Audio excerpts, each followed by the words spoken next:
वाकिफ कहाँ ज़माना हमारी उड़ान से, वाकिफ कहाँ ज़माना हमारी उड़ान से, वो लोग और थे जो हार गए आसमान से, वो लोग और थे जो हार गए आसमान से। जी हाँ दोस्तों, जिनकी ऊंचे उड़ने का मन होता है वो किसी से नहीं डरते हैं।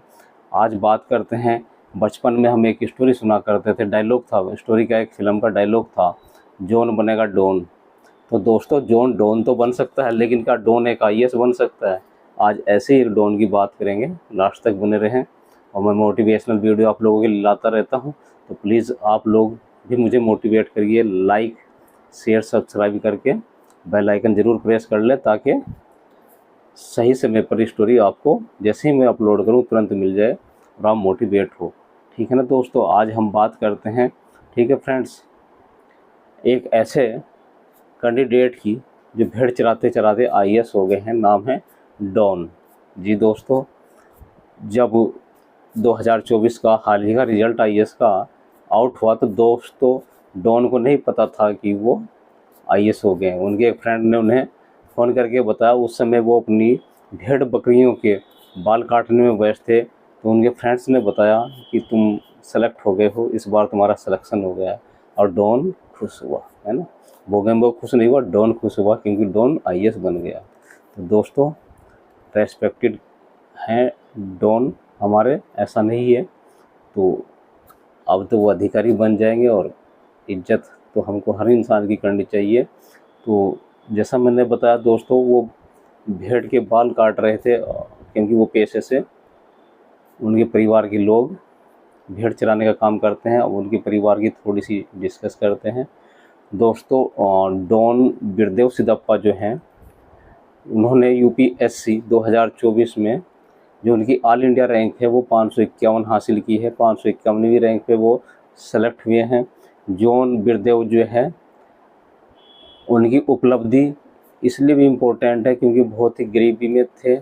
और दोस्तों, उनकी उपलब्धि जो है, उनकी दृढ़ता, कड़ी मेहनत और उनके आत्मविश्वास और समर्पण को दर्शाती है। महाराष्ट्र के यमगे ज़िले के रहने वाले हैं डॉन बिरदेव, और उनका पूरा नाम डॉन बिरदेव सिद्धप्पा है। और दोस्तों, वो एक चरवाहा जाति है कुरुबा महाराष्ट्र की, उससे वो आते हैं, और वो अक्सर नानावड़ी के एरिया में भेड़ चराते देखे जाते थे। अब अंदाज़ा लगा लीजिए दोस्तों कि उनका क्या पारिवारिक स्टेटस होगा।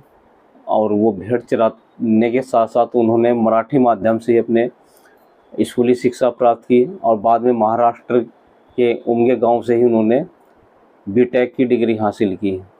और बात आगे करते हैं कि उन्हें देश सेवा की प्रेरणा कहाँ से मिली। तो उनके भाई आर्मी में है, भारतीय सेना में नायक के पद पर कार्यरत हैं, तो उनसे ही उन्होंने देश की सेवा की प्रेरणा ग्रहण की। एक तरह से उनको प्रेरणा मिली, और उन्होंने सोचा कि मैं भी देश के लिए काम करूं। कोई प्राइवेट उन्होंने जॉब नहीं किया, और वो लगातार कि सरकारी सेवा में जाएंगे और सेवा करेंगे। तो इसी में उनका पहला जो पद था या क्रम था भारतीय सेवा में जाने का, तो उन्होंने भारतीय डाक विभाग में पहली नौकरी स्टार्ट की। अपना कैरियर उन्होंने वहाँ से स्टार्ट किया, लेकिन उनको वो जमा नहीं, उन्हें अधिकारी बनना था।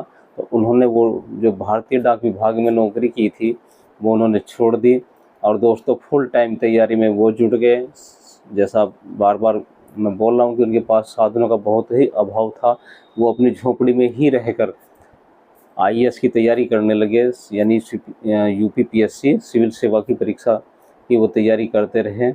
और दोस्तों, वो 2 बार असफल हुए। पहली बार उनको 30 अंक कम मिले, और दूसरी बार में उन्हें 3 अंक, मात्र 3 अंक से वो दूसरी बार में चूक गए। लेकिन कहते हैं ना कि निरंतरता और आत्मविश्वास के साथ आप लगे रहिए, सफलता जरूर मिलती है। इसी प्रकार डॉन बिरदेव सिद्धप्पा को भी तीसरी बार में सफलता मिली, और फ्रेंड्स तीसरे प्रयास में वो सफल हुए। लेकिन दोनों असफल प्रयासों के बाद भी वो टूटे नहीं। घर की आर्थिक स्थिति उतनी अच्छी नहीं थी, लेकिन उन्होंने अपने को मैनेज किया, परिवार की आर्थिक स्थिति को, भेड़ चराने में मम्मी पापा की हेल्प की, ताकि वो कुछ वहाँ से आमदनी प्राप्त हो। और बहुत ही छोटी सी झोंपड़ी है। उसके आसपास उनका जो भेड़ पालने का एक बेड़ा होता है, उसको जो बोलते हैं, वो बाड़े उनके घर के पास देखे जा सकते हैं। आप अंदाज़ा लगा सकते हैं कि किन परिस्थितियों में वो आगे बढ़े, क्योंकि उनके पास ना तो बहुत ज़्यादा पैसा था कि वो बड़े शहर में जा कर के अच्छी कोचिंग ज्वाइन कर सकें, और ना ही बहुत ज़्यादा किताबें थी। वो बताते हैं मेरे पास किताबें भी बहुत ज़्यादा नहीं है, लेकिन अच्छी किताबों का उन्होंने कलेक्शन किया, कम साधनों में उन्होंने फतेह किया एक तरह से अगर देखते हैं। जी हाँ दोस्तों, उन्होंने वो कर दिखाया जो बहुत ही कम लोग सोचते हैं। एक छोटी सी झोपड़ी में रहकर यूपीपीएससी जैसा किला प्राप्त करना आसान नहीं है।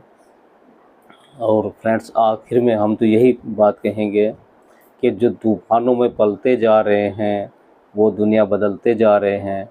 जो तूफ़ानों में पलते जा रहे हैं वो दुनिया बदलते जा रहे हैं। नमस्कार।